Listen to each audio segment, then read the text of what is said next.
आणि आदिपुरुषच या मूवीच्या रिलीजचं खरं कारण आहे असं तर मग फायनली तब्बल 31 वर्षानंतर आपण एक असा मूवी बघणार आहोत जो आपण खरंच डिझर्व करतो। नमस्कार मंडळी, पुन्हा एकदा सहर्ष स्वागत आहे तुमचं आपल्या फिल्मी महाराष्ट्र चॅनलवर। व्हिडिओ सुरू करण्याआधी जर तुम्ही चॅनलवर नवीन असाल तर एक लाईक करून चॅनलला सबस्क्राईब नक्की करा, कारण तुमच्या एका लाईकने आणि एका सबस्क्राईबने आम्हाला नक्कीच फरक पडतो।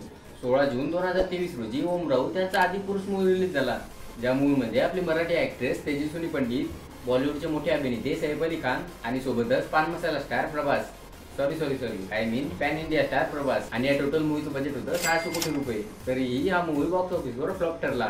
तर त्याचं प्रमुख कारण म्हणजे या मूवीचं प्रेझेंटेशन। कपड़ा तेरे बाप का, तेल तेरे बाप का, आग भी तेरे बाप की और जलेगी भी तेरे बाप की। से नहीं थप्पड़ से डर लगता से बुरा ये। काही असलं तरी एक गोष्ट मात्र या मूवीने चांगली केली, ती म्हणजे आदिपुरुष मूवी पाहून इंडियन ऑडियन्सला ही जाणीव झाली की आजपासून तब्बल 30 वर्ष अगोदर आलेला रामायणावरचा हा अॅनिमे खरंच एक मास्टरपीस होता। आणि या मूवीच्या रिलीज होण्याच्या वेळेस सेन्सर बोर्डला कुठेतरी असं वाटत होतं की अशा प्रकारे कार्टून मध्ये प्रभू श्रीरामांचं वर्णन करणं हे चांगलं नाही, कारण त्यांनी तेव्हा आदिपुरुष मूवी बघितलेला नव्हता।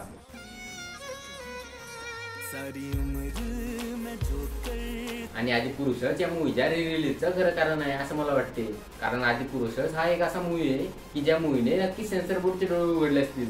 जॅपनीज डायरेक्टर युगो साको ज्यांनी या मूवी बनवण्यासाठी भारतीय संस्कृतीचा आणि रामायणाचा अभ्यास केला। युगो साको हे जॅपनीज असून सुद्धा त्यांनी भारतीय डायरेक्टर राम मोहन यांच्यासोबत कोलॅबोरेशन केलं आणि त्यानंतर बनवला गेला हा लेजेंडरी मूवी। पण दुर्दैव आपलं की 1992 मध्ये या मूवीला सेन्सर बोर्डने मान्यता नाही दिली।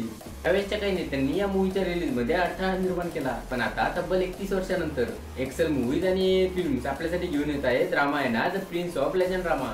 18 ऑक्टोबर 2024 रोजी हा भव्य मूवी 4K क्वालिटी मध्ये इंडियामध्ये सर्वत्र रिलीज होणार आहे। तुम्ही या मूवीसाठी एक्साइटेड आहात का नाही आम्हाला कमेंट बॉक्स मध्ये नक्की सांगा। अशाच अमेझिंग आणि इंटरेस्टिंग मूवीज अपडेटसाठी चॅनलला सबस्क्राईब नक्की करा। भेटूया पुन्हा एका अशा नवीन व्हिडिओमध्ये। जय हिंद, जय महाराष्ट्र।